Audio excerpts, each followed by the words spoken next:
Salve! Como é que você vai? Tudo tranquilo? Sou seu amigo professor Everton Canguçu, você já me conhece, a nossa terceira teleaula.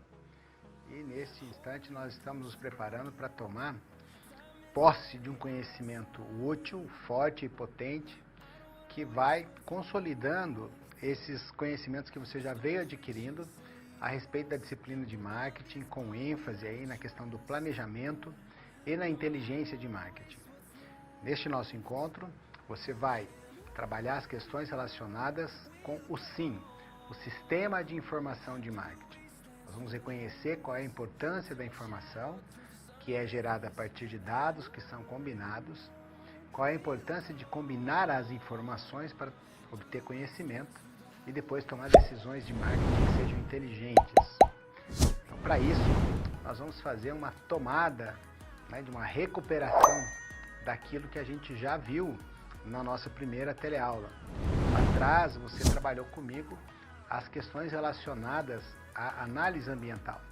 Aí você viu uma série de ferramentas que você pode lançar mão para conhecer tanto os fatores mais próximos da empresa, que nós conhecemos como microambiente ou ambiente tarefa, e também os macrofatores, que são aqueles fatores mais ambientais, aqueles fatores mais amplos, que pouco estão na posse, no controle do empreendedor. São aqueles fatores que nos afetam sem que nós possamos fazer muitas coisas, a não ser nos adaptarmos a eles.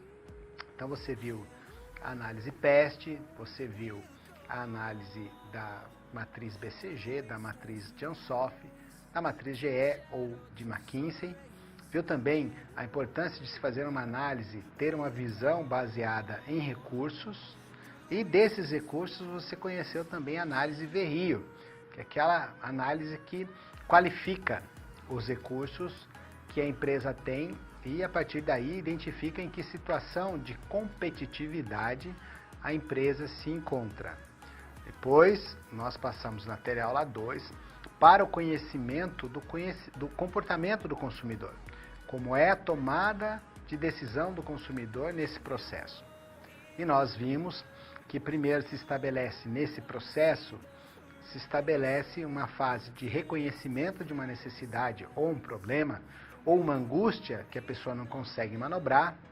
Depois dessa fase inicial, a pessoa passa para uma fase de interesse, em buscar informações a respeito do que é que pode satisfazer aquela sua necessidade.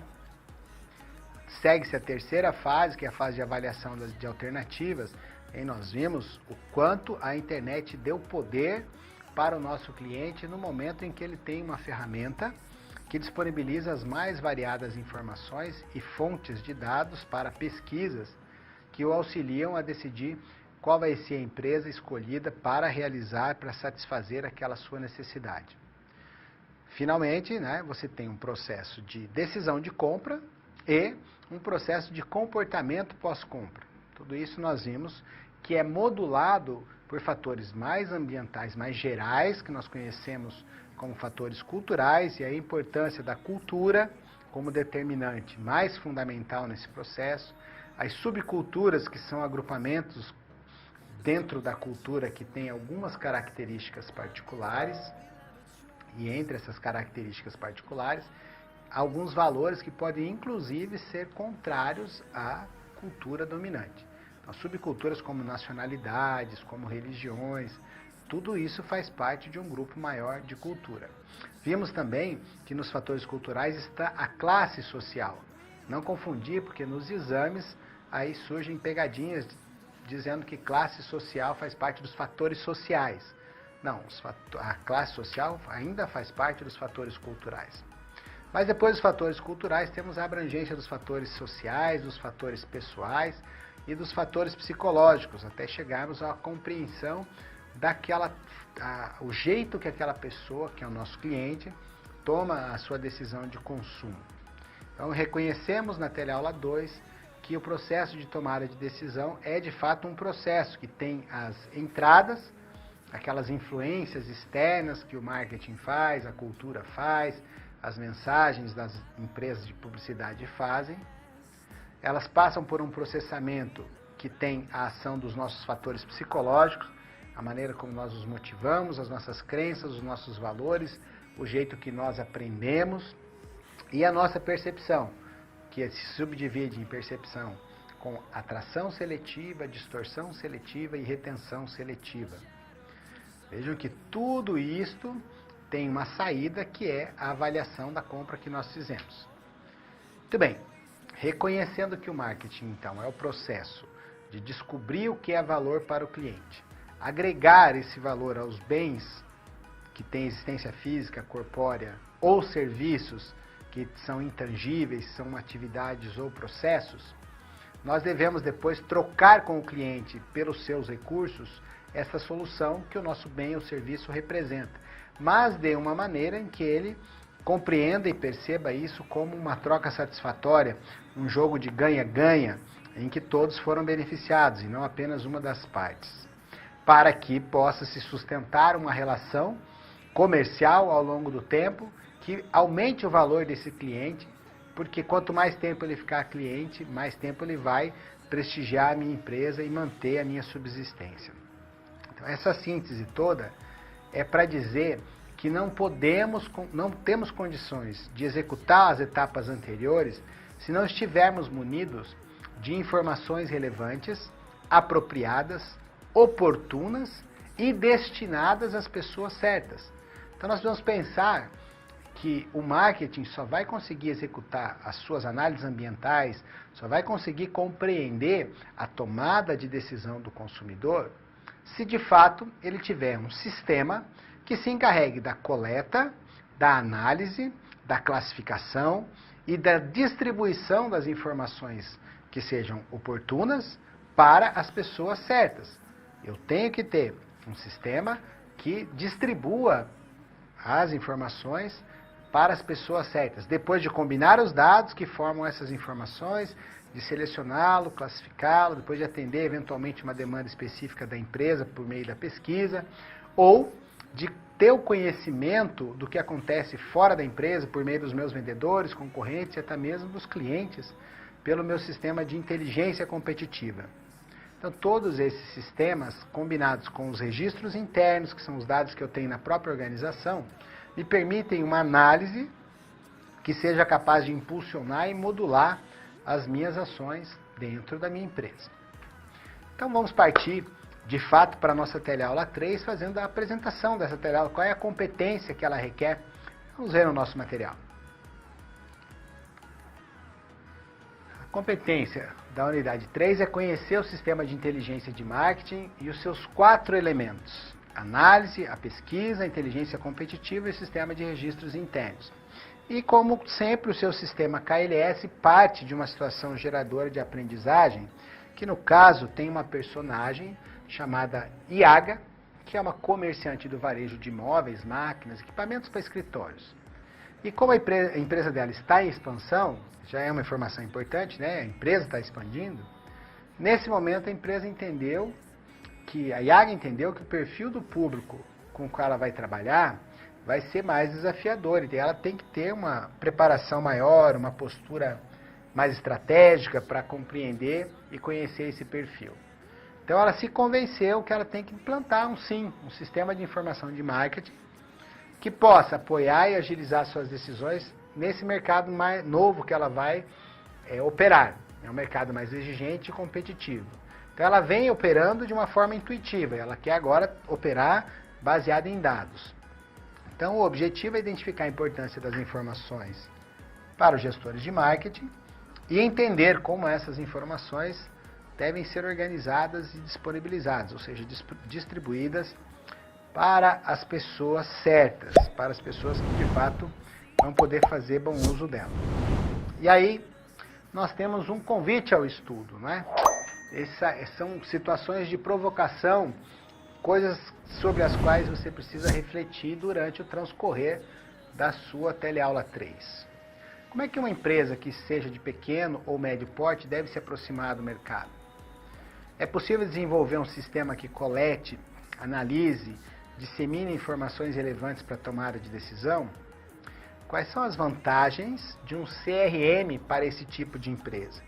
Então, o CRM é o Customer Relationship Management, que traduzindo significa o gerenciamento das relações com os clientes.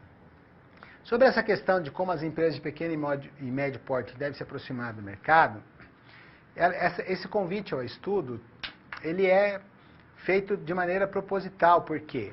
Porque nas grandes empresas você tem sistemas e subsistemas consolidados, departamentos montados e específicos para a busca e a análise das informações. Mas nas pequenas e médias empresas, isso já é feito de uma maneira um pouco menos departamentalizada. É feita por uma única pessoa ou por poucas pessoas.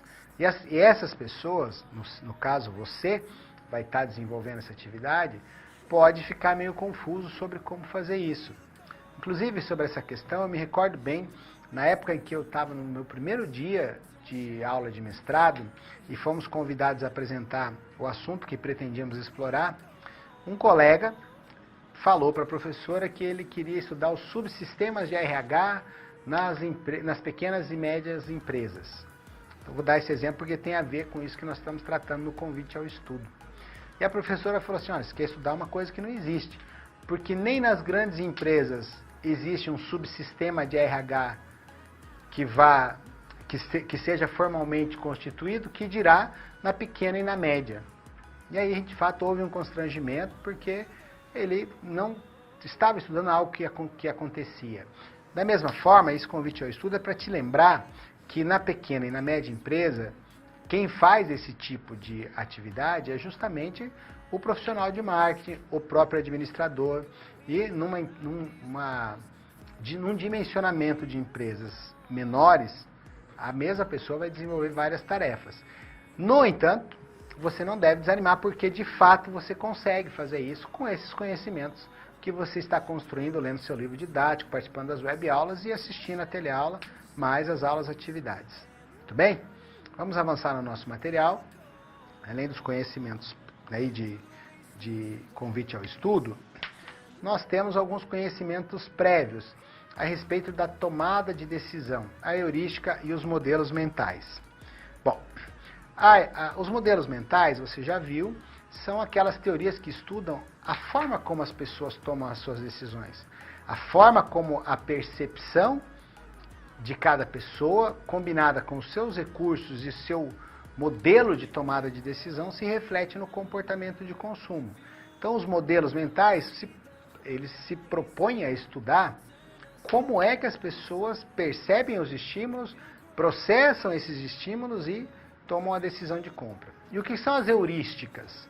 Ora, as heurísticas nada mais são do que aquelas formas simplificadoras, aquele atalho que nós pegamos para tomar uma decisão de maneira mais intuitiva, mais emocional.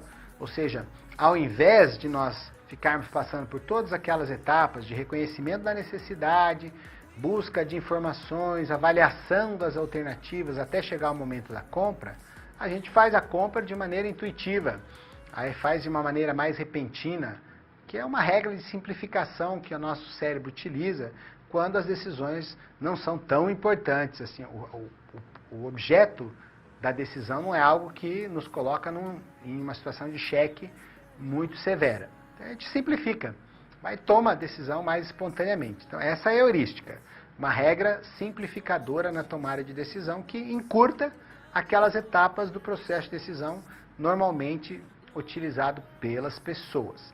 E também o conhecimento prévio que nós vamos utilizar como desafio nessa nossa teleaula é a análise PEST, que é aquela análise dos fatores macroambientais, como já te disse, são fatores que estão mais afastados e menos sob possibilidade de intervenção do empreendedor, do empresário, do gerente, porque são condições que nós não podemos controlar. Então, são os fatores políticos, são os fatores econômicos, são os fatores sociais e a disponibilidade de tecnologia.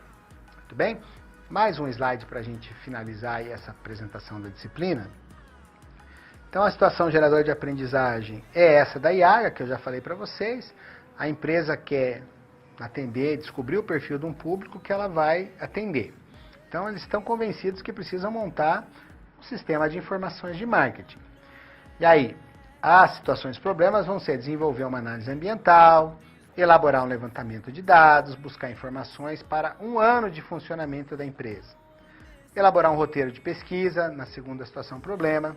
Na terceira, você deve fazer uma análise de como os sites de busca podem ajudar o negócio de IAGA. E, inclusive, fazer uma análise de viabilidade de se utilizar o Big Data, né? Aquele grande banco de dados das informações que estão perdidas aí na internet, para minerar essas informações e buscar algumas que sejam relevantes para a nossa tomada de decisão. E depois, estruturar um plano de gestão de informações, identificar como é que se pode utilizar um CRM. Nós vamos ver o que é a definição do CRM. Nesse instante, você já pode passar, portanto, tendo ciência de tudo isso que a gente adiantou, para a cápsula de apresentação da nossa primeira situação problema. Assista aí. E aí? Tudo pronto para começar a resolução das situações problema? Quero lembrar que é importante você ter feito a pré-aula, porque agora vamos aplicar na prática as teorias que você viu. Vamos resolver cada uma das situações problema em 3 passos. Primeiro, com a ajuda do professor, vamos interpretar os dados da situação problema. Em seguida, vamos problematizá-la e levantar hipóteses. E no final, vamos aplicar os conceitos e teorias que foram resgatados pelo professor para solucionar a SP. Combinado? Então vamos a esse primeiro desafio.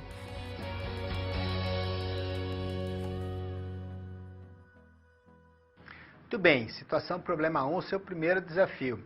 Se houver tempo, nós vamos resolver. Outra coisa que eu quero chamar a sua atenção. Eu vou utilizar a câmera de documentos. E aí vou colocar alguns slides extra, inclusive, se houver tempo, a resolução da situação problema como uma sugestão para você realizar o seu desafio.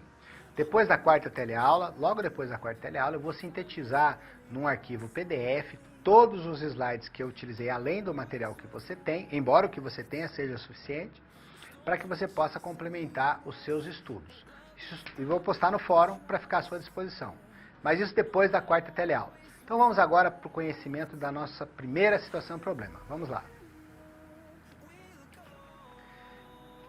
Muito bem, a situação problema 1. Você deve refletir sobre a disponibilidade financeira, de tempo e pessoas para formar um sim. Então deve-se primeiro começar com uma análise PEST, não é? Você tem que refletir sobre como as condições ambientais vão afetar a empresa, o negócio dela. Então, a análise PEST é estruturada a partir dos dados políticos, econômicos, sociais e tecnológicos que podem influenciar o negócio dela. Vamos montar um quadro contendo esses itens e as informações atuais a respeito dos mesmos que têm influência no negócio, então, da IAGA, que é um negócio de móveis e utensílios para escritório. E aí, como é que cada informação pode influenciar no negócio dela. Muito bem, a partir de agora, vamos pensar o seguinte: quando nós queremos codificar uma mensagem, nós precisamos transmitir uma mensagem, antes nós precisamos codificá-la, ou seja, elaborar qual é o conteúdo da mensagem.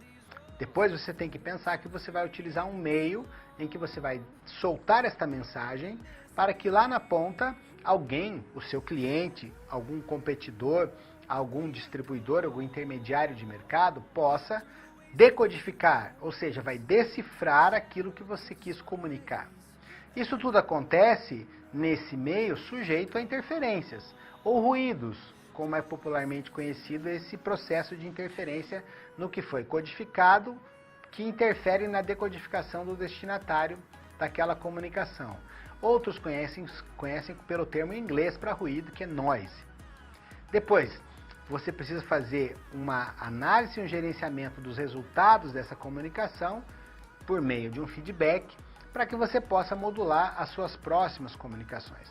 Então, esquematicamente, eu posso apresentar para vocês no formato de uma matriz como é que é esse macromodelo da comunicação, porque tudo que nós vamos obter de informações com o SIM vai se propor, vai estar relacionado com esse propósito de nos comunicarmos efetivamente com esse novo público, de uma maneira mais baseada em dados e menos na intuição. Então, veja como é que seria um macromodelo da comunicação. O emissor, né, nós vamos codificar uma mensagem e vamos transmitir essa mensagem num determinado meio.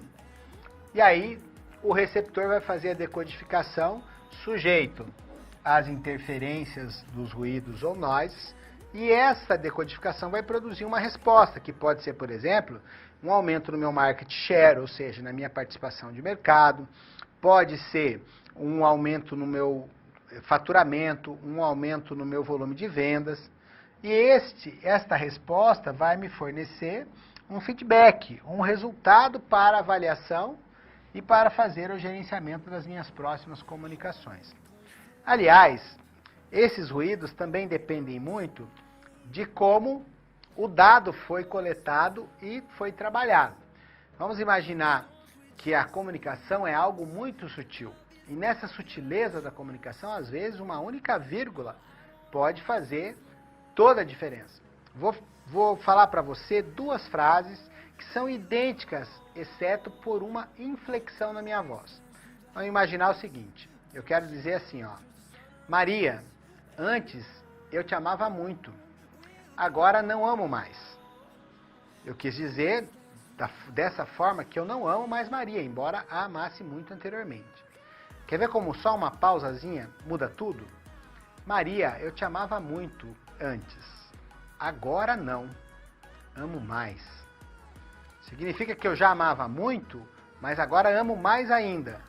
E inclusive as palavras são todas idênticas.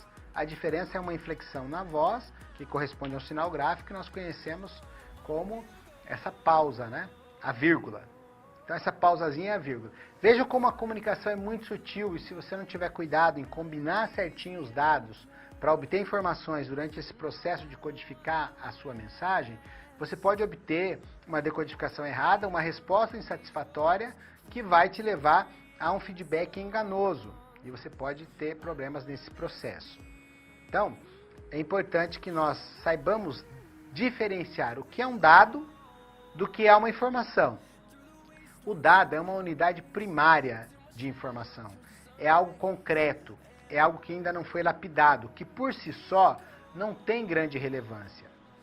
Mas, quando eu obtenho dados variados, que têm algum tipo de conexão entre si, e que pela mediação humana, com ou sem o auxílio de equipamentos, de tecnologia, eles adquirem coerência e sentido além do dado unitário, ou seja, quando eu somo dois dados e obtenho algo que é mais relevante do que os dois dados separadamente, eu tenho uma informação.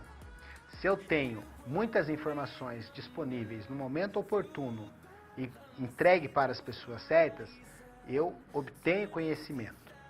E ao obter conhecimento, eu tenho a possibilidade de tomar decisões inteligentes para a minha vida, para o meu negócio, para a minha atividade empresarial.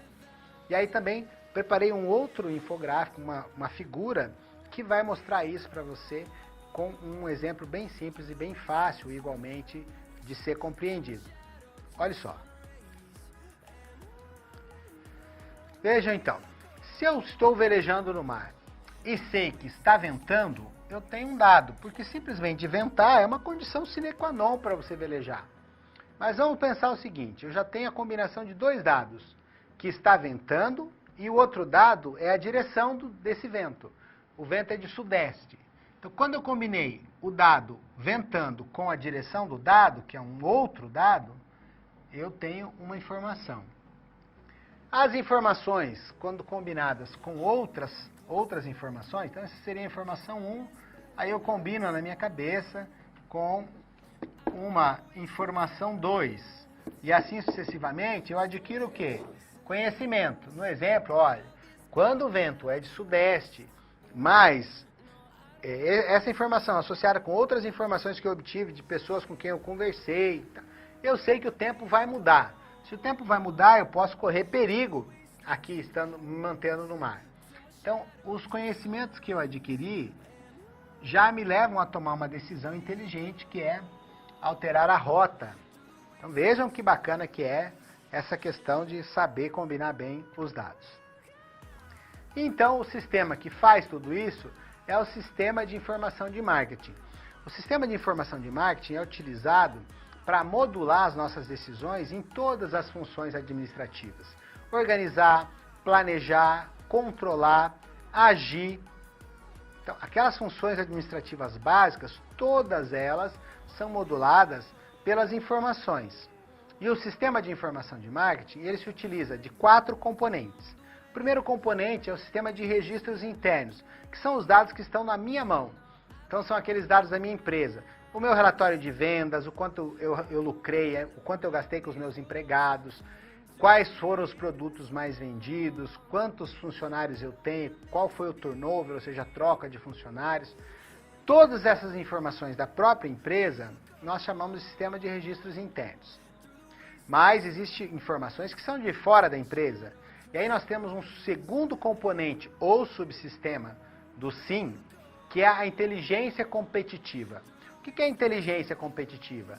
É aquele sistema que traz informações do mercado de fora da empresa para dentro da empresa. Um exemplo muito forte é a minha força de vendas. Os meus vendedores costumam estar lá no mercado, estar conversando com outros vendedores, estão lá nos pontos de venda e eles vão percebendo o que está acontecendo por ali. Se eles forem bem treinados, eles têm a capacidade de trazer esses dados para a minha informação e me auxiliar na alimentação dos dados que vão compor aquele banco grande que é o SIM. Então, os próprios concorrentes, o que os concorrentes fazem, são informações mercadológicas que são chamadas de inteligência competitiva ou mesmo inteligência de marketing ou ainda inteligência mercadológica. Então, aqueles que trazem as informações para dentro da empresa do ambiente externo. Mas pode acontecer, e aí nós vamos acionar um terceiro subsistema ou um terceiro componente do SIM, que é o sistema de pesquisa de marketing. O sistema de pesquisa de marketing atende a uma demanda pré-estabelecida. Então, eu tenho uma determinada necessidade, um determinado problema, alguma informação focada que eu preciso obter. Aí eu utilizo o conhecimento científico, uma forma planejada, com rigor técnico, para captar essas informações. E aí eu vou estar utilizando o terceiro subsistema do SIM, do Sistema de Informação de Marketing, que é a pesquisa de marketing. Então veja, eu falei que nós temos 4 subsistemas ou 4 componentes do SIM. O primeiro, sistema de registros internos. O segundo, o sistema de inteligência competitiva ou mercadológica ou de marketing. E o terceiro é a nossa pesquisa de marketing, que nós vamos conhecer com mais detalhes no decorrer desse encontro. Falta o quarto. Ora, o quarto é o sistema de análise desse conjunto de dados e de informações que foi provido pelas outras 3 etapas ou pelos outros 3 componentes. Então, aí são os 4 componentes do sistema de informação de marketing. Vou te dar uma dica. Estude tudo que você puder, o máximo que você possa se dedicar a conhecer cada uma dessas etapas e o que é o sistema de informação de marketing. Isso está presente na maioria das avaliações, na maioria dos concursos. Então, certamente você vai encontrar por aí nas suas avaliações alguma questão relacionada com isso. Muito bem? Vamos para o infográfico que foi preparado para você poder entender isso de uma maneira mais visual. Vamos lá. Aí está, o nosso sistema de informação de marketing, né? Análise, planejamento, implementação e controle são funções administrativas. Para você identificar informações que subsidiem decisões inteligentes, você precisa coletar informações do ambiente de marketing, dos seus mercados-alvo, dos seus canais de marketing, né, distribuidores, intermediários, varejistas, os transportadores, dos seus concorrentes, inclusive, e dos públicos que você atende. Por meio do seu sistema de banco de dados internos, por meio do seu sistema de inteligência de marketing ou inteligência competitiva, por meio da sua pesquisa de marketing e por meio da análise de todas essas informações. E tem mais uma etapa aqui nesse infográfico, que é a distribuição das informações. Não adianta você conseguir obter todas essas boas informações, no entretanto, você as distribui para quem não está apto ou não tem condições de tomá-las. E aí nós vamos ter um desperdício dessas informações. Aí você tem, nesse slide, a proposta de resolução de problema, né? Que seria você fazer essa análise PEST e fazer alguns comentários sobre esses dados. Vamos aproveitar esse tempinho que a gente tem, vou cortar para a minha câmera de documentos e vou buscar o slide em que você vai receber uma sugestão de como resolver essa situação. Primeiro vamos manter no slide, vamos cortar para o nosso slide, o próprio slide. aí nós vamos avançar agora para um corte para a nossa câmera de documentos. Vamos lá. Muito bem, uma sugestão de como resolver a situação-problema. Os fatores, a análise PEST, fatores políticos, econômicos, sociais e tecnológicos. Quais seriam os fatores políticos?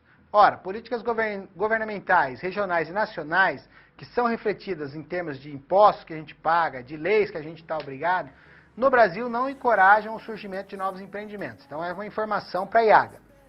Não tem presença de programas diretos do governo para auxiliar novos negócios, em nenhum nível, nem nacional, nem regional, nem municipal, nada muito consolidado.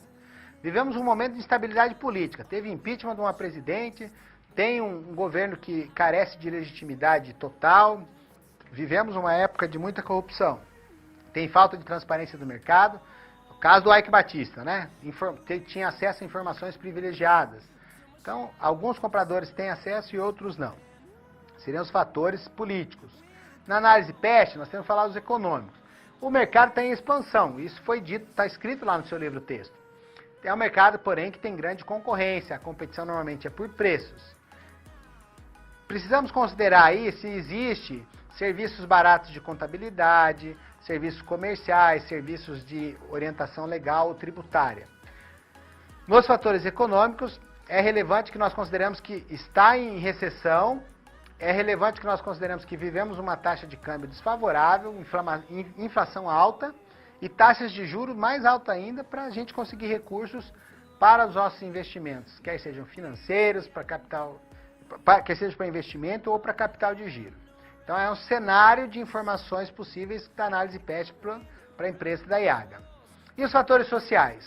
Bom, no Brasil tem uma boa influência de comportamentos e atitudes que são determinados pela nossa cultura e nossa sociedade.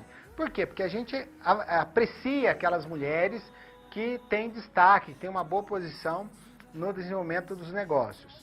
Porém, é um fator social relevante que muita gente tem pouco dinheiro no Brasil e pouca gente tem muito dinheiro, ou seja, há uma alta concentração de renda. Vivemos um período de desemprego, 12 milhões de desempregados, isso é sério. A renda total, a riqueza total do país está em baixa. O PIB, Produto Interno Bruto, está numa baixa expressiva, consecutivamente, todos os anos, todos os meses a gente está percebendo isso. Tem um baixo desempenho educacional na maioria da população e o nosso índice de desenvolvimento humano, que avalia as condições de vida das pessoas, também é um índice de desenvolvimento humano que está muito baixo. Então nós temos que considerar isso, o índice de desenvolvimento baixo. Isso é uma coisa bem séria. Mas muito bem, nós estamos então fazendo a análise dos nossos fatores aí, agora vamos passar para os nossos fatores tecnológicos. Os fatores tecnológicos. Tem muita oferta de sistemas eletrônicos, softwares, que vão possibilitar que a gente administre os nossos negócios, inclusive os pequenos. Okay? Tem ferramentas para a gente gerenciar o relacionamento com o cliente. Nós podemos embasar as nossas decisões empresariais em dados, porque a gente pode utilizar a análise do Big Data. E nós vamos passar, no caso aí da empresa da IAGA, de uma gestão intuitiva para a busca de uma gestão mais técnica, mais baseada em dados. Muito bem. Então aí eu te ajudei a resolver, dei uma dica de como é que você poderia fazer essa análise PEST para a IAGA, justificando cada uma das informações. Já podemos avançar na nossa teleaula e você vai agora conhecer o que te espera para resolver na situação problema 2. Veja só.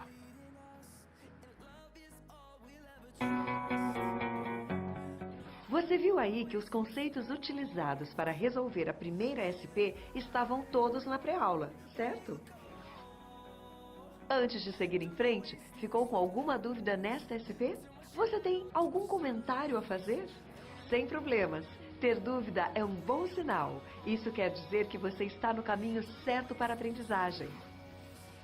Não deixe de enviar suas dúvidas no fórum. Agora é hora de passarmos para a segunda situação problema. Confere aí.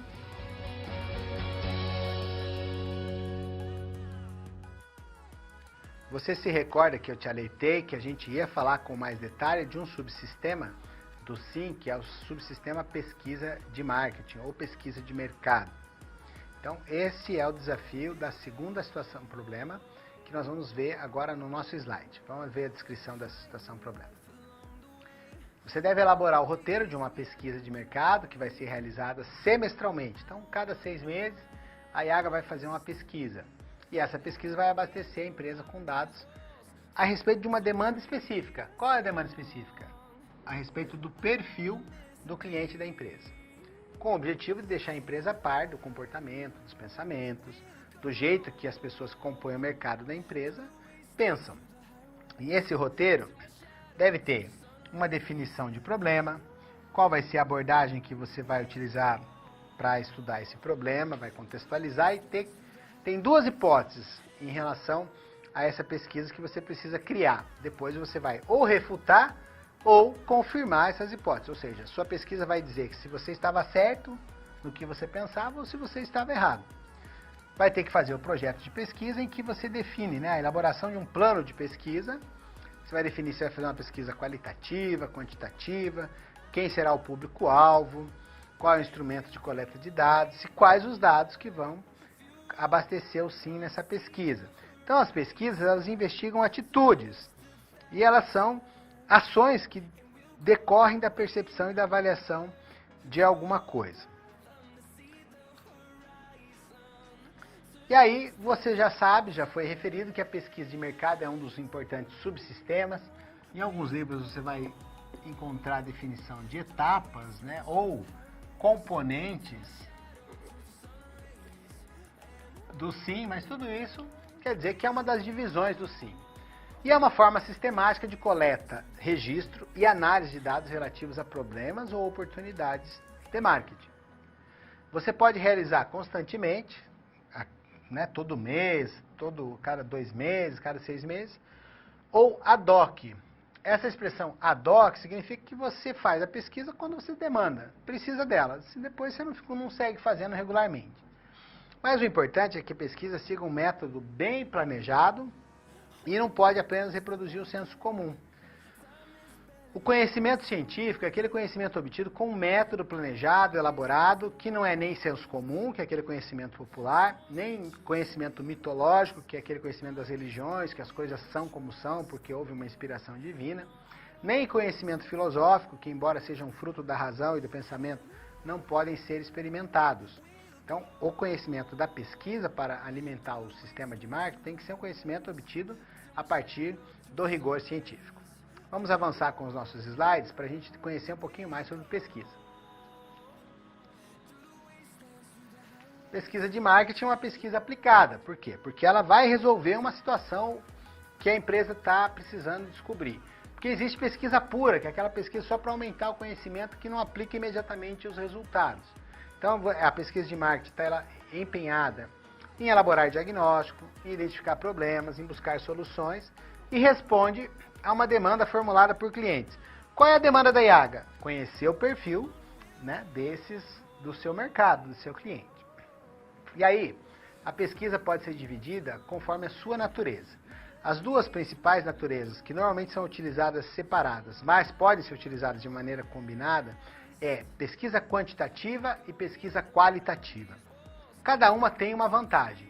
A pesquisa quantitativa é a pesquisa mais cartesiana, mais positivista, ou seja, aquela pesquisa que está empenhada em procurar e captar os dados de uma maneira bem técnica, bem objetiva, que utiliza a matemática para descrever os fatos e as relações entre as variáveis que afetam esses fatos, e analisa os dados obtidos por meio da estatística. Os relatórios produzidos pela pesquisa quantitativa são relatórios que se apresentam na forma de gráficos, na forma de tabelas. E é muito diferente da pesquisa qualitativa. A pesquisa qualitativa está interessada no significado das coisas, portanto ela é mais subjetiva. Ela quer saber como que tal evento causou algum tipo de impressão profunda nas pessoas. E ela vai investigar isso com mais detalhe, com mais minúcias. Daí já difere, né, já aparece uma das principais diferenças entre as 2 pesquisas, que é o número de pessoas que são utilizadas. Na pesquisa quantitativa, normalmente o número de pessoas que são entrevistadas é maior. Na pesquisa qualitativa, como você quer conhecer com mais profundidade, você utiliza métodos de coleta de dados bem diferentes dos da pesquisa quantitativa. Você quer conhecer em mais profundidade. Então, acompanhe quais são as principais características da pesquisa quantitativa, primeiramente. Ela utiliza a descrição matemática como uma linguagem. Então, ela descreve as causas de um fenômeno e as relações entre as variáveis. A estatística tem o papel de estabelecer a relação entre aquela hipótese que você tinha, ou seja, o seu modelo teórico proposto, e o que foi observado no mundo real. Já a pesquisa qualitativa é aquela que tem como destaque a tentativa de revelar a realidade a partir da ótica do entrevistado, que, em última análise, no caso dessa pesquisa, é o protagonista da realidade. Então, a pesquisa qualitativa se preocupa muito mais com o significado, né? Ele é essencial. E os métodos de coleta de dados na pesquisa qualitativa são um pouco diferentes. Normalmente se utilizam as discussões em grupo, as entrevistas em profundidade, técnicas projetivas, técnicas de associações, técnicas de conclusões. Bom, as discussões em grupo ou grupos de foco, você pode até ter assistido, se você assistiu um filme que tem o Mel Gibson, por exemplo, como protagonista, que chamava-se Do que as Mulheres Gostam.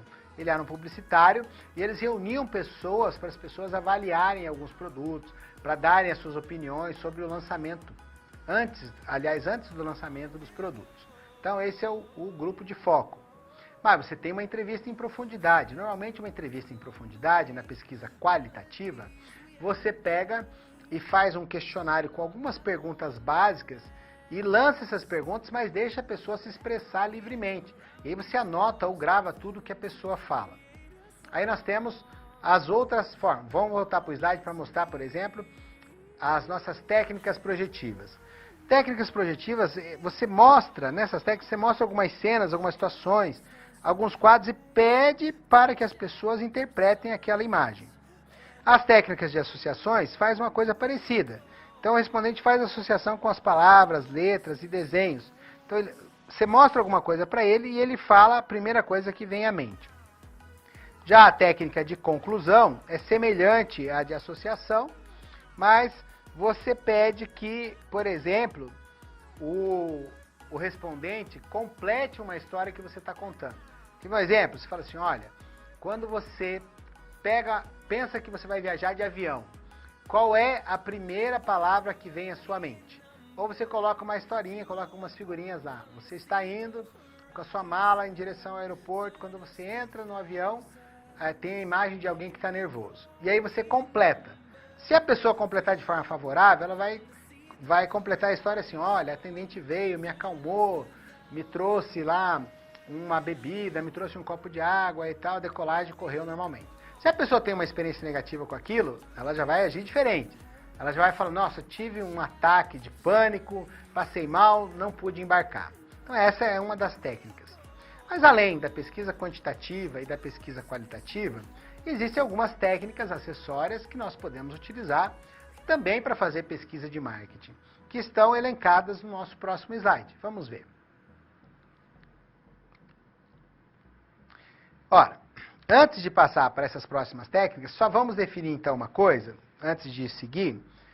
Um processo de pesquisa do consumidor tem etapas bem definidas.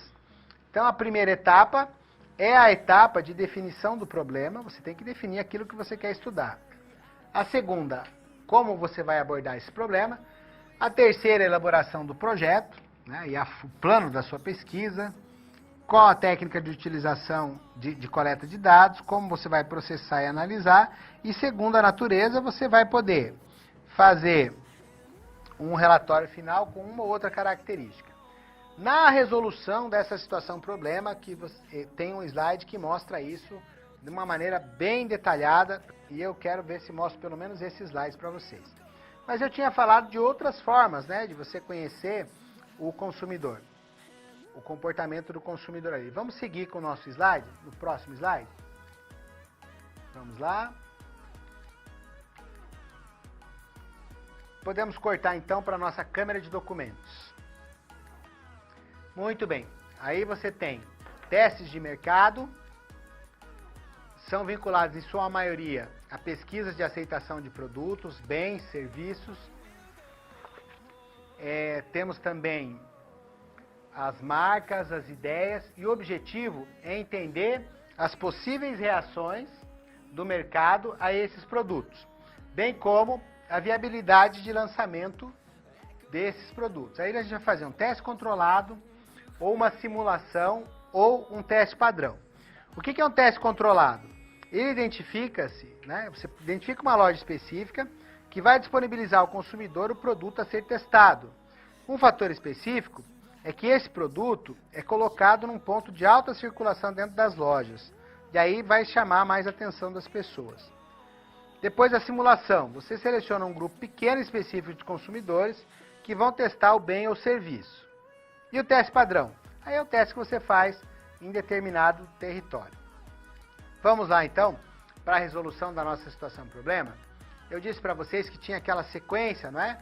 Aqui das etapas da definição do problema, da definição da abordagem, da seleção do método de coleta de dados, a forma como você vai fazer a análise e interpretação dos dados, e depois o jeito de apresentar a pesquisa, que varia se ela é uma pesquisa quantitativa ou uma pesquisa qualitativa. Vamos então cortar de volta para a nossa câmera de documentos para eu mostrar para vocês uma sugestão. Vamos lá. A definição do problema é entender como funciona o mercado, o que pensam os clientes, os consumidores, né, os concorrentes de maneira geral. Qual é a abordagem? Ora, a empresa está em expansão, está em fase de transição da gestão intuitiva para a gestão baseada em dados. E aí nós temos duas hipóteses. A gestão baseada em dados é melhor do que a gestão intuitiva? Sim ou não? E a segunda hipótese, o mercado empresarial, que é uma das possibilidades que está descrita no seu livro didático, é mais rentável e deve ser esse o foco da empresa da IAGA? Pois, numa próxima etapa, nós já vamos ver que nós temos que definir o tipo de pesquisa. No caso, eu sugeri aí que você faça uma qualitativa e uma quantitativa. E na quali você faça um grupo de foco, reúna as pessoas e peça que elas discutam. Quem seria o público-alvo da pesquisa? Na quantitativa, executivos de empresas cadastradas, por exemplo, na associação comercial das duas cidades. E na qualitativa, 5 responsáveis pelos departamentos de compra de uma empresa de cada cidade. Então veja que na qualitativa a amostra que você vai utilizar é muito menor. Quais seriam os instrumentos de coleta de dados? Na quantitativa, um questionário estruturado, perguntas fechadas, né, que você vai ter múltipla escolha. E na quali? Ora, entrevista semi-estruturada e um grupo focal. Então vejam que aí nós definimos, então, qual seria. É uma cortesia para você ter mais facilidade na hora de resolver a sua situação-problema. Isso posto, nós já podemos finalizar essa e passar para a próxima. Mais um desafio para nós executarmos juntos aí. Vamos lá.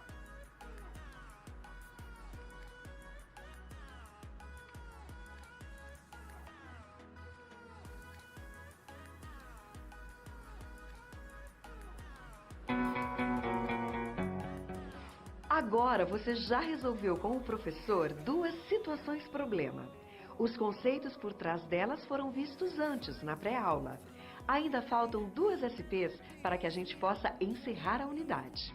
Perceba que estamos seguindo aqueles 3 passos. Compreendemos e interpretamos o enunciado da SP. Levantamos hipóteses sobre ela. E aplicamos os conceitos para resolvê-la. Vamos à próxima SP.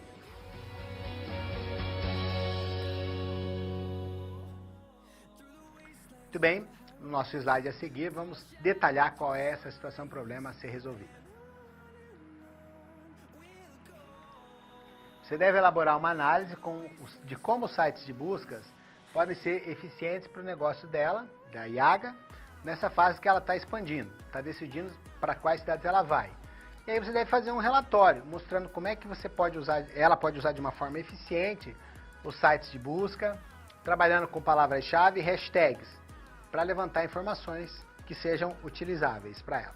E também vamos considerar a utilização do Big Data, que é um grande banco de dados que trabalha com um volume de dados enorme, banco de dados relacional, para que ela possa minerar os dados que são mais importantes. Na sequência aí, já que nós estamos falando de dados, existe uma variedade muito grande de dados. Se você pensar que, por exemplo, à medida que você está usando o seu celular, o GPS do seu celular ou o aplicativo Waze para descobrir o melhor caminho, onde tem mais trânsito, onde não tem, você está produzindo dados. Aí, se você, por exemplo, está utilizando um GPS para você calcular quantos quilômetros aquela sua pedalada no final de semana produziu, você também está produzindo dados. Existem os dados públicos, os dados privados, tudo o que você posta nas redes sociais, no Facebook, no Twitter, no Instagram, isso tudo são dados que estão alimentando aí a internet. Então, existe uma variedade de dados que são passíveis de serem utilizados para que você possa obter informações e alimentar o seu SIM. Então, vamos conhecer quais são os principais tipos de dados no próximo slide. Os dados públicos são aqueles gerados pelo governo ou por órgãos do governo, como, por exemplo, o IBGE. O que seriam os dados privados? São os dados gerados e mantidos por órgãos externos ao governo, tais como as empresas e a população. Existe um tipo de dados chamado Data Exhaust, que são os dados gerados pelos meios eletrônicos e são utilizados combinados com os outros dados. Os dados que eu fiz referência aí das redes sociais, do Facebook, do Twitter, do Instagram, são chamados de Community Data. E os dados daqueles aplicativos que utilizam GPS, que utilizam o monitoramento global por satélite, são os Self-Quantification Data, que são os dados que nós mesmos geramos quando, por exemplo, monitoramos algum tipo de atividade que nós estamos utilizando. Mas não tem uma possibilidade melhor de se utilizar dados do que o que nós chamamos de Big Data. Então vamos conhecer o que é o nosso Big Data. No próximo slide, né, vamos ver aí a definição do que é o Big Data. É um grupo grande e volátil de dados. Por que é volátil? Porque esses dados vão mudando a cada segundo, a quantidade, o tipo de dados, a velocidade é muito grande. E eles utilizam um banco de dados relacional para buscar, gerir e processar dados em um momento que seja apropriado para determinada decisão que a empresa precisa tomar. Então, o Big Data se difere dos outros bancos de dados porque ele monitora, porque ele trabalha com um volume absurdamente grande de informações ao mesmo tempo, enquanto os outros tipos de banco de dados trabalham com volumes de dados menores. Então, se a gente fosse fazer uma comparação, o nosso SIM, Sistema de Informação de Marketing, ele é um conjunto de equipamentos, de pessoas, de processos e procedimentos de coleta de dados, além da sua classificação, da análise, da avaliação e distribuição das informações, né, que são necessárias, precisas e atualizadas. Para quem? Destinadas para as pessoas certas. Aqueles que são os responsáveis pelas tomadas de decisão de marketing. Então, o Big Data, ele se difere, como a gente disse, né? É uma tendência o Big Data, ela permite que haja uma revolução na tomada de decisões. Antigamente, boas decisões só podiam ser tomadas por pessoas muito experientes, que já estavam, por exemplo, ocupando cargos importantes dentro da empresa, ou que tinham uma antiguidade muito grande na empresa, suficiente para dar respaldo à tomada de dados. Hoje em dia, não. Qualquer pessoa que tenha a habilidade para fazer a mineração dos dados por meio do Big Data, ou seja, que domine um pouco a técnica de fazer combinações de dados para obter informações relevantes, pode, inclusive, se tornar mais importante do que alguém que ocupa um cargo do alto escalão. E esta é uma das revoluções do Big Data.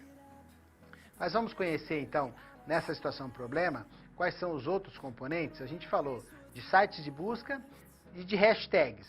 E quando eu conceituei Big Data para você, eu falei que o Big Data se utilizava, que era um grande banco de dados relacional. Mas o que é um banco de dados relacional? Está no próximo slide, vamos ver. O banco de dados relacional é um banco que utiliza tabelas. Então ele vai armazenando os dados nas tabelas e a partir da conexão que existe entre uma tabela e outra, ele vai criando novas tabelas com novas informações, vai agilizando o processo de tomar decisão. O que são os sites de buscas? Ora, pessoal, a maioria de vocês, a totalidade, já utilizou um site de busca. Então, o site de busca é aquele navegador que vai fazer a sua conexão com as informações, com os provedores das informações que você está buscando. E ele causou uma revolução, o site de busca, porque ele permitiu que os pequenos negócios também fossem encontrados pelos consumidores. Por quê? Porque é uma forma barata de você ser encontrado. Então, você precisa estar aparecer na busca de um site para você dizer que você existe. Se você não está naquele site, dificilmente você vai ter um volume de negócio suficiente. E o que seriam as palavras-chave? O que são as palavras-chave? Ora, as palavras-chave são as keywords, né? E são aquelas palavras que nós utilizamos para que nós consigamos vamos dizer assim, encontrar o que a gente quer na internet, né? Então, uma palavra-chave, ela se relaciona com aquilo que nós estamos procurando. Então, quando você insere uma palavra-chave, o site de busca vai retornar com o endereço da web que te interessa. E o que é uma hashtag? Bom, a hashtag você conhece, já ouviu falar, já viu certamente, aquele símbolozinho do jogo da velha. O nome daquele símbolo é cerquilho. Quando você introduz uma hashtag, essa hashtag te conduz a um hiperlink que vai levar para conversas que estão relacionadas com aquele termo. Então, se você coloca uma hashtag, aquela sua inserção da hashtag vai te conectar com outras pessoas que estão tratando daquele mesmo assunto. E você vai poder ter acesso ao que as pessoas pensam, a conhecer os sentimentos que as pessoas têm a respeito daquela determinada empresa, daquele determinado produto, daquela determinada ação. Inclusive, você pode fazer uma atribuição de sentimentos. Você vai ver se as pessoas estão te defendendo ou defendendo a sua empresa, se elas estão atacando. Então, você identifica os principais defensores, os principais detratores, e a hashtag, que então utiliza o cerquilho, serve para te conduzir aos debates a respeito de um determinado assunto. Vamos avançar? Vamos para o próximo slide. Muito bem. Então, aí, já na resolução da nossa situação, problema, nós vamos passar para a estruturação do relatório. Na estruturação desse relatório, nós temos que identificar quais são as utilidades dos sites de busca para a empresa, não é? Nós temos que verificar quais são os sites de busca que estão disponíveis, quais são os que são mais indicados para a empresa da IAGA. E depois montar um cronograma de utilização, né? Quais são os objetivos desses sites de busca? Quais são os propósitos de utilização? Você tem que ter um planejamento para isso. Nós precisamos ter um planejamento para essas situações. Muito bem, no próximo slide, nós vamos também colocar nesse relatório o que a empresa deve ter para começar a utilizar essa ferramenta. Primeiramente, a empresa deve ter o quê? Um site, né? Ela tem que construir um website. Quais são as características de um bom website para uma empresa? Ora, as características desse bom website é que a empresa tenha uma interface amistosa. Você sabe o que é uma interface amistosa? Uma interface amistosa são aquelas condições de navegabilidade. Um site que seja fácil, que seja rápido, que não seja pesado para você passar de um local para o outro do site. As etapas, o fluxo do processo de utilização do site não pode ser muito demorado. Você tem que dar agilidade, porque é o que se busca nesse tipo de ferramenta, nesse tipo de utilização. Voltando para o nosso slide na resolução da situação problema, você ainda tem aí que devem ser definidas quais são as palavras-chave que nós vamos utilizar, né? Quais são essas hashtags. Vamos analisar a viabilidade da utilização do Big Data, considerando o volume de dados, considerando as diversas formas aí de de dados que nós vamos obter. Lembra que eu falei dados privados, públicos, self-quantification data, os community data, que são os dados do nossos sites de relacionamento. Bom, eu queria cortar para a nossa câmera de documentos para falar um pouquinho mais com vocês sobre o Big Data. Algumas informações adicionais, além dessas, já que a gente já propôs a resolução da situação problema. Vamos ver? Vejam só, o Big Data, o que ele permite? Ele permite que nós possamos medir e com a medição administrar de uma forma muito mais precisa do que administrávamos anteriormente. Nós podemos fazer projeções melhores, tomar decisões mais inteligentes, nós podemos promover intervenções mais eficazes do que utilizando apenas o instinto e a instituição. O que compõe o Big Data? Todas as mensagens que você posta, as atualizações que você faz no seu perfil, as imagens, as leituras de sensores nos supermercados, nos locais onde você passa, os sinais do GPS, que é o monitoramento global por satélite, a utilização dos nossos telefones celulares, a própria utilização, a operação normal está alimentando o Big Data. E aí vai permitir uma análise mais sofisticada, vai permitir que a gente detecte padrões. Por exemplo, o tempo de espera de aviões em aeroportos e a previsão de demanda em pronto-socorro de hospitais. Uma das consequências aí da utilização do Big Data, gente, é a importância dos High PPOs, Highest Paid Person's Opinion. Então deixa eu explicar essas coisas que eu falei aí nesse slide nesse documento que você viu da câmera. High PPOs são as opiniões das pessoas mais bem pagas.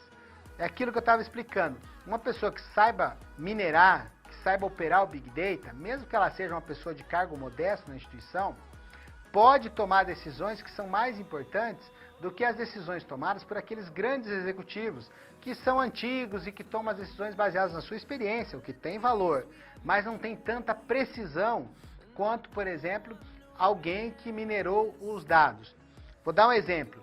Uma cadeia de lojas dos Estados Unidos chamada Target, analisando as informações do Big Data sobre o que as mulheres que estavam no início da gravidez compravam, naquela fase que ainda estão para descobrir se estão grávidas, né, que elas descobrem rapidamente que estão grávidas e imediatamente depois começam a fazer algumas pesquisas em determinados sites específicos, a procurar por produtos específicos. Eles chegaram num nível de sofisticação tal de obter informações que eles mandaram uma carta parabenizando uma moça que estava grávida. Isso aconteceu de fato. Para a casa dela, o pai dela recebeu, só que ela ainda não tinha contado. Ou seja, a mineração dos dados por conta do Big Data permitiu antecipar uma certa situação que nem a família sabia. Isso mostra a precisão dessa gestão baseada em dados. E a gestão baseada em dados, portanto, subverte, ou seja, ela solapa, ela desestabiliza essas pessoas que tinham a sua importância baseada na sua experiência. Por quê? Porque uma pessoa que não seja tão experiente, que tem um salário muito menor, pode, inclusive, utilizando a mineração de dados, tomar decisões mais precisas. Eu falei do dimensionamento do atendimento dos pronto-socorros. As consultas que as pessoas que estão gripadas fazem num determinado site de buscas lá nos Estados Unidos, permite que as autoridades sanitárias daquele país consigam preparar-se para as demandas antes mesmo que elas aconteçam. Ou seja, de acordo com o número de pessoas que consultam esse site que trata da gripe, eles conseguem dimensionar o número de pessoas e o número de vacinas disponíveis nos postos de saúde antes que os cidadãos procurem esses postos de saúde. Você entendeu? O que eu quero passar para você é assim, a noção de que, baseado em dados, você pode tomar informações mais precisas do que somente na sua intuição e naquela aprendizagem que você teve. Os dados realmente mudam tudo. Saber mexer com os dados é muito importante. Vamos avançar com os nossos slides. Já chegou a hora de nós partirmos para a nossa cápsula 4. Vamos ver qual é a última situação, problema que nós temos que dar uma resolvida aí e ajudar a IAGA a tocar o seu negócio da melhor maneira possível. Acompanhe.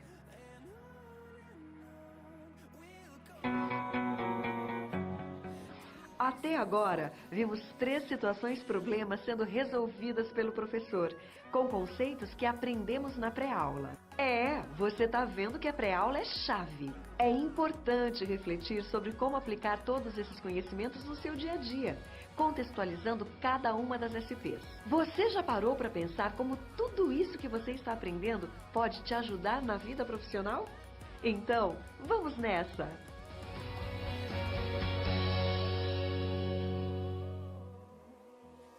Conheça agora a situação problema 4 que você precisa resolver. Vamos lá.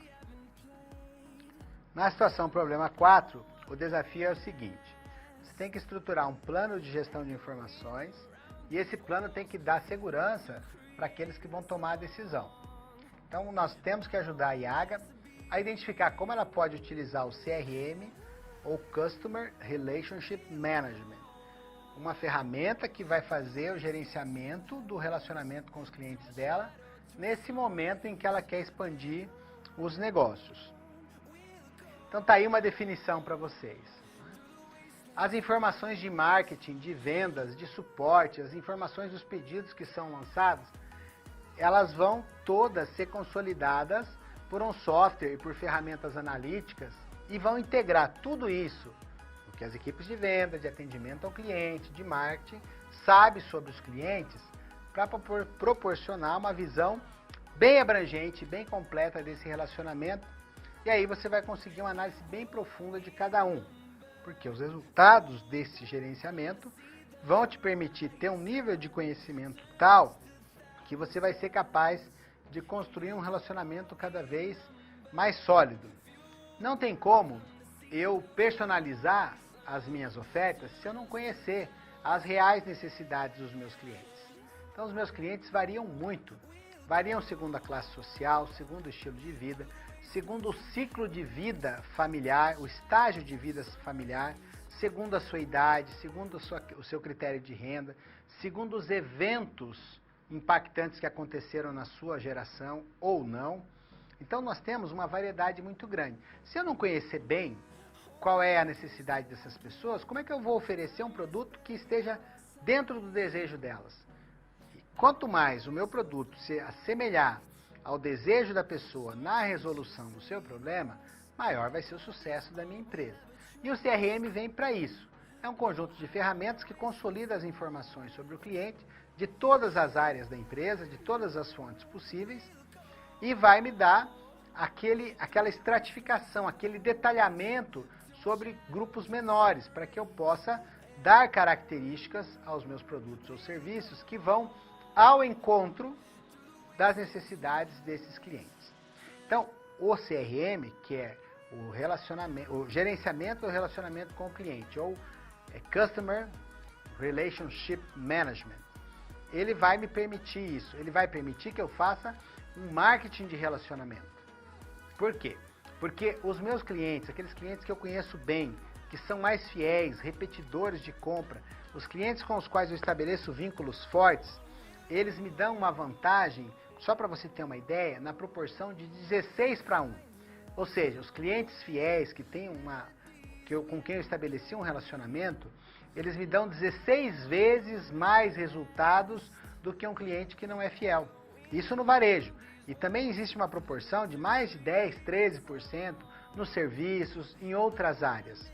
Também existe uma regra muito conhecida, que é chamada regra dos 80-20, que significa dizer o seguinte: 80% dos meus melhores resultados é de responsabilidade de 20% dos meus clientes. Ou seja, uma parcela pequena dos meus clientes é responsável por uma grande parte dos meus bons resultados.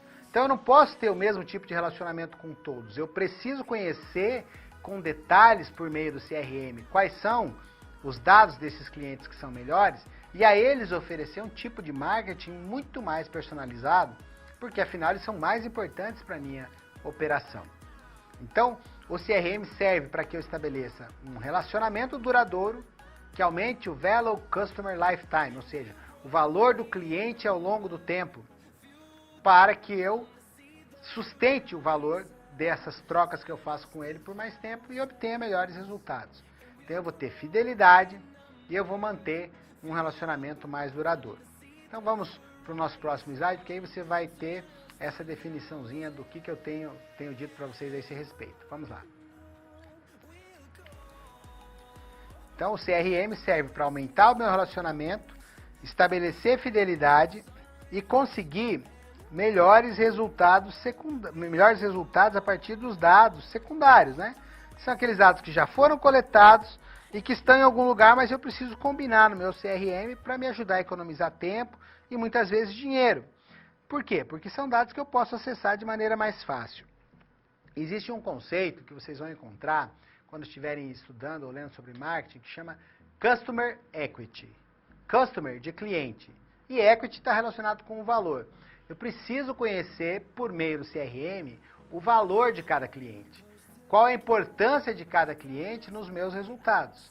Então, Customer Equity é aquela personalização dos resultados por cliente, para que eu possa tratar de maneira diferenciada os clientes que me dão melhores resultados.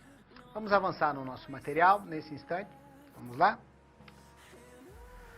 E aí, na resolução da situação problema, você deve desenvolver um plano de gestão de informação a partir de uma série aí de análises ambientais. Então, análise PEST, que você já viu, a gente viu com detalhes na situação problema 1.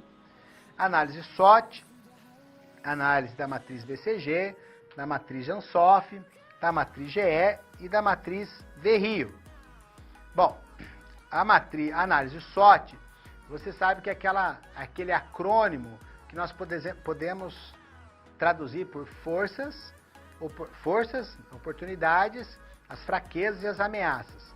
As forças e fraquezas são uma visão interna dos aspectos internos da empresa.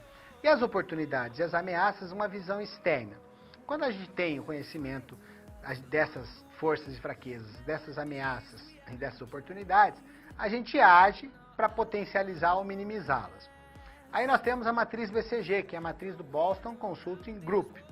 É uma matriz que está relacionada com o produto, né, e o mercado. Então, nós temos lá 4 quadrantes em que nós temos um produto estrela, que o mercado está em crescimento e o nosso produto tem uma grande parcela do mercado. Mas isso, para manter a parcela do mercado, a gente gasta muito. A gente tem a questão do questionamento. O quadrante do questionamento, nós temos um produto com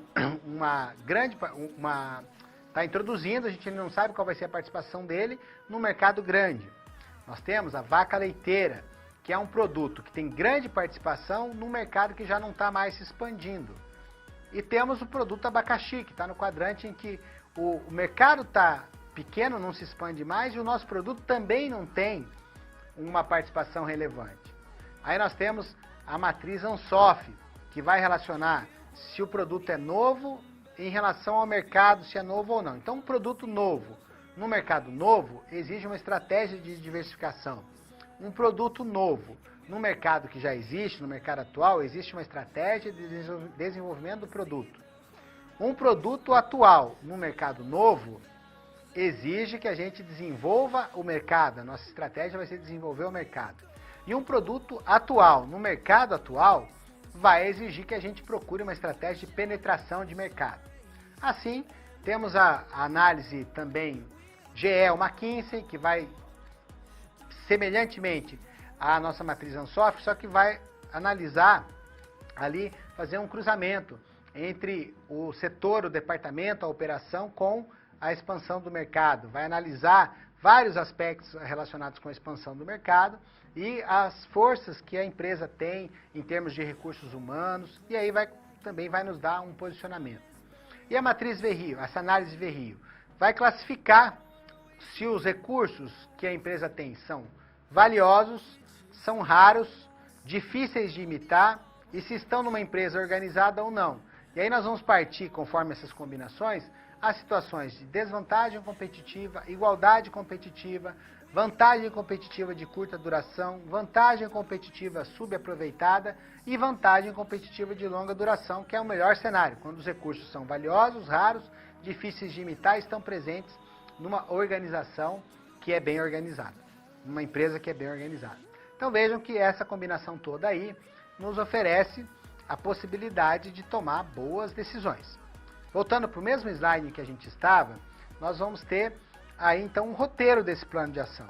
Um plano de ação precisa ter um objetivo, né? Quais são as fontes e ferramentas de coleta de dados que nós vamos utilizar, como é que nós vamos utilizar, qual é a ferramenta, né, que vai ser um CRM, o que projetos nós vamos pôr para esse CRM executar e um projeto, um plano de implantação desse CRM. Então, essas são as possibilidades que a gente tem aí de desenvolver essas nossas, essa avaliação, essa gestão, análise ambiental que vai proporcionar informações para o nosso plano de gestão. Eu gostaria de cortar para a nossa câmera de documentos, porque eu tenho mais uma informaçãozinha adicional para dar para vocês. Veja só na nossa câmera de documentos. Vamos lá. Aqui eu falei lá do marketing de relacionamento que leva à fidelidade. Então, o objetivo do relacionamento com o cliente, fazer essa gestão, é aumentar o valor do cliente para a empresa. Quanto mais fiel ele for, mais valor ele vai ter. E aí tem 3 elementos que conduzem o valor do cliente. A dimensão do valor, o brand equity e o relationship equity. E aí é uma progressão de uma avaliação objetiva para uma avaliação subjetiva para um relacionamento com a empresa. A dimensão do valor é uma avaliação bem objetiva feita pelo cliente quando ele vê uma oferta e faz uma relação de custo-benefício. Então ele vê se tem qualidade, se o preço é suficiente, se é conveniente. Quer ver um exemplo? O passageiro de uma companhia aérea pode definir qualidade como uma largura de assento. É uma avaliação bem objetiva. Mas vamos para o brand equity, que é a avaliação subjetiva, ela é mais intangível, né? Então os componentes são a marca que ele considerou, ele preferiu viajar numa companhia aérea mais famosa, né? Uma companhia aérea conhecida como sendo mais ética. E as ferramentas mais importantes aí são as ferramentas do marketing. É o marketing que faz a conscientização a respeito da marca. A terceira, que é o Relationship Equity, é uma tendência que o cliente tem de se prender à marca. Não só pelas avaliações objetivas nem subjetivas, mas quando ele está fazendo parte dos seus programas de fidelidade, de ter um tratamento especial, né? Então, ele é muito importante em situações que o relacionamento pessoal é fundamental. Esta é a situação em que nós temos um maior engajamento, né? Uma forma mais emocional de relacionamento com a marca. É quando ele se torna advogado da marca. Então, além de comprar, ele indica, e se você falar mal, ele vai defender a sua empresa. Por quê? Porque ele gosta, criou um vínculo tão forte, que ele vai além da avaliação objetiva, além dos estímulos de marketing, e se considera que a identidade dele está relacionada com a identidade do seu produto. Muito bem, construímos aí uma série de entendimentos relevantes a respeito do sistema de informações de marketing e da relevância dessas informações para a tomada de decisão sua, que é o profissional de marketing, que é o administrador consciente e capaz. Então agora eu gostaria de passar para a nossa última cápsula de apresentação, para que a gente possa partir depois para a provocação de novas situações. Então assista aí mais uma cápsula de apresentação. Vamos lá. Chegamos ao momento final da nossa aula. Agora que você passou por todas as SPs, mais do que nunca é o momento de refletir sobre o que foi visto. Como esses conhecimentos se aplicam no seu dia a dia? Ter consciência de como utilizar em sua realidade os conceitos vistos aqui é o que vai fazer de você um profissional diferenciado no mercado de trabalho. E não deixe de acessar o seu ambiente virtual e completar esse ciclo fundamental para a sua aprendizagem, fazendo após aula.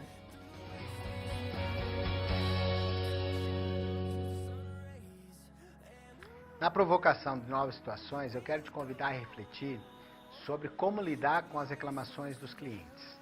Ora, se eu quero manter um bom relacionamento, eu tenho que, na eventualidade de uma insatisfação, agir rapidamente, de ouvir com paciência, de não transferir a responsabilidade para ele, de me colocar no papel de solucionador, ainda que eu tenha sido o causador desse problema.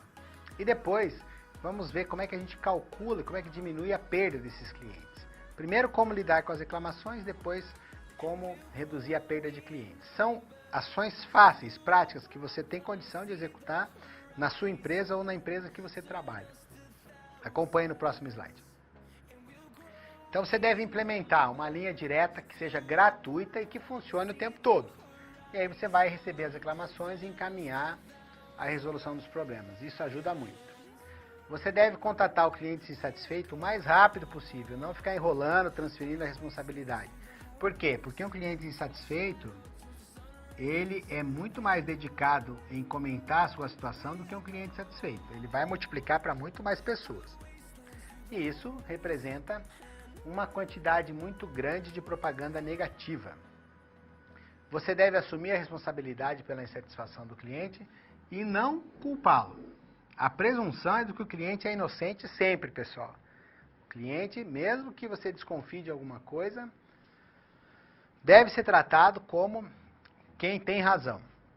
E aí você vai fazer uma escolha de pessoas sociáveis para o atendimento. Pessoas que consigam dissociar o seu eu do nervosismo que eles vão ter que enfrentar quando a pessoa que está reclamando liga.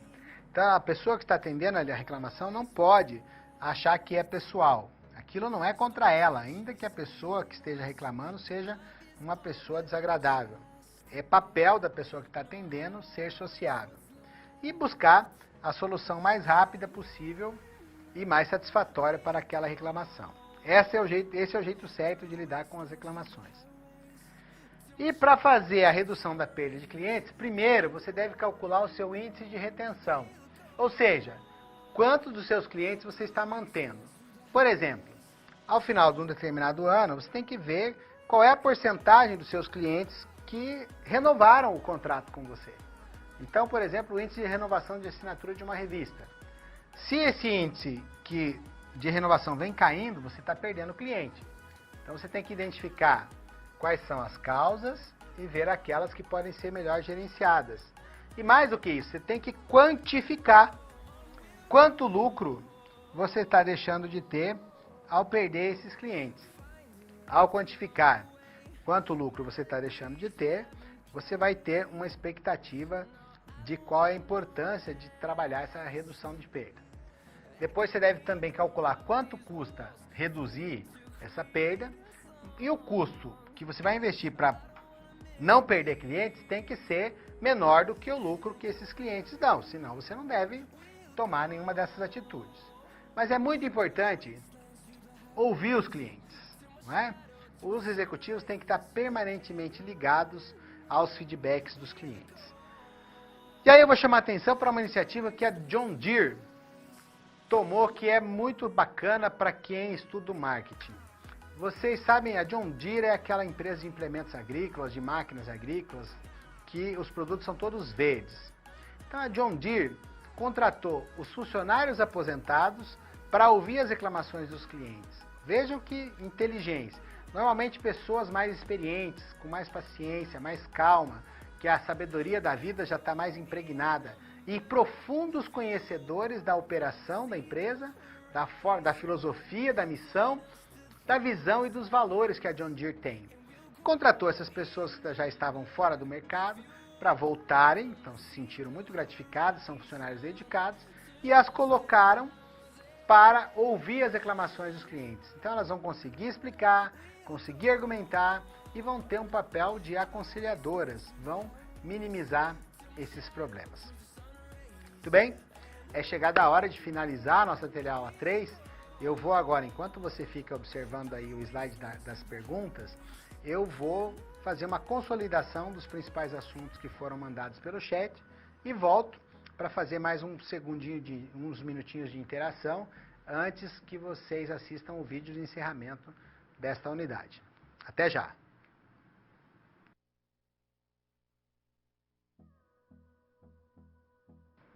Tivemos aí uma pequena dúvida, são termos em inglês e o marketing adora termos em inglês, né? Isso aí tem no marketing demais.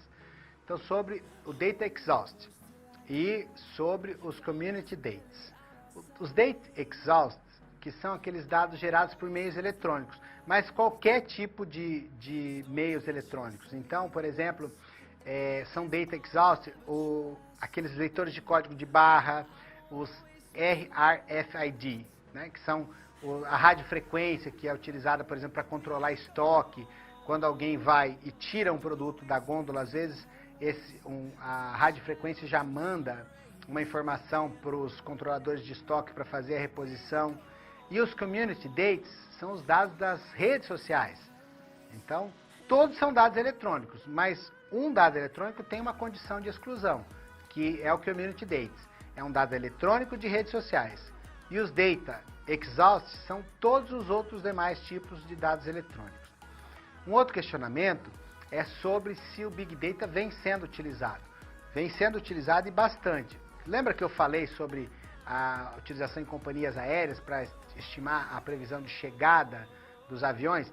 Considere a seguinte situação: uma companhia aérea paga por todos aqueles serviços que tem quando o avião faz a sua aterrissagem e está fazendo uma escala. Então, se há atraso de 5, 10, 15 minutos, os impactos em custos são muito altos. E não estava havendo uma sintonia entre a previsão que era dada pelos pilotos com a torre de controle para fazer uma conexão com aqueles carrinhos, o pessoal que mexe com bagagem, o pessoal que faz a troca dos recipientes de alimentação.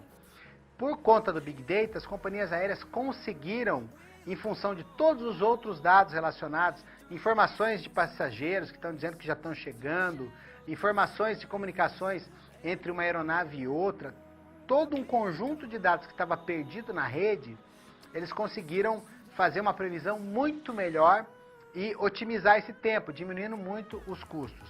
Então, as empresas estão utilizando de uma maneira bastante intensa, e inclusive está surgindo uma nova profissão muito requisitada que nós conhecemos como cientistas de dados, que são aqueles que vão fazer a mineração desses dados. Olha, muito obrigado pela sua atenção, eu te espero na nossa teleaula. Vamos fazer na nossa aula atividade, né, depois de concluir a teleaula, vamos fazer lá resolver as nossas questões, e na próxima semana nós vamos estar novamente para concluir essa disciplina, que eu tenho certeza vai ser de muito proveito para você. Um forte abraço e até lá.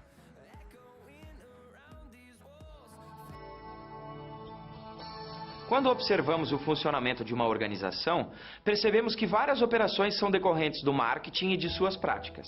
Vamos tomar como exemplo uma empresa do ramo de cosméticos que pensa em ampliar seu mercado, desenvolvendo novos produtos.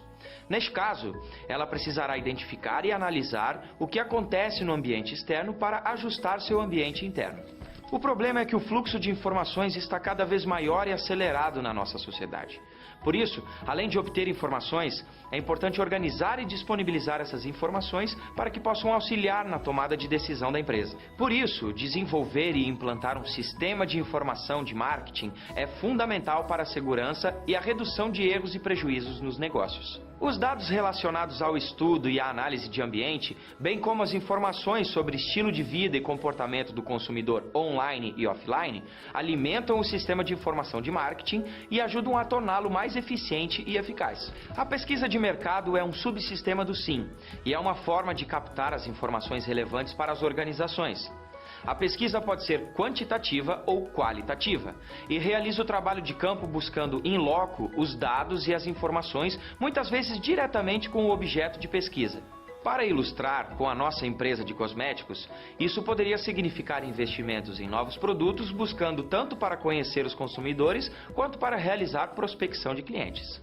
O objetivo da pesquisa de mercado é auxiliar na solução de problemas específicos através da coleta e análise de dados. Vale lembrar que o dado é um insumo da informação. Ele é algo isolado e sem contextualização não faz sentido. Esses dados coletados nas pesquisas podem ser transformados após análise em informações sobre potencial de mercado, comportamento do consumidor, precificação, distribuição e formas de comunicação. Também é necessário estruturar as informações internas e externas à organização para facilitar a transformação dessas informações em conhecimento. As fontes de dados se proliferam cotidianamente e estão espalhados em diversos ambientes, que não estão estruturados e são muito complexos. Para tratar com esses grandes volumes de dados, há o Big Data, que pode ser definido como um grupo grande e volátil de dados que usa um banco de dados relacional para buscar, gerir e processar dados de acordo com a necessidade da decisão. Ele é capaz de lidar com uma maior variedade de fontes, aumentando o processamento das informações e auxiliando na tomada de decisão e na geração de insights para os negócios. Outra ferramenta que auxilia as empresas na competitividade é o CRM, pois viabiliza o gerenciamento do relacionamento com clientes, estabelecendo bases a longo prazo. O CRM reúne as informações a respeito de clientes e deixa elas disponíveis de forma fácil, simples e resumida. Portanto, é considerado um aliado no processo contínuo de prospecção e manutenção de clientes, de modo que o gestor consegue se antecipar e surpreender o consumidor. Utilizando o CRM, a nossa empresa de cosméticos poderia criar, por exemplo, novas cores de batons para surpreender os clientes ou mesmo tons de base que não são facilmente encontrados no mercado e são uma demanda dos consumidores. E aí, ficou interessado pelo sistema de informação de marketing? Com certeza é uma área que explora muitas possibilidades. Pesquise mais sobre o tema e se aprofunde no assunto. Até a próxima!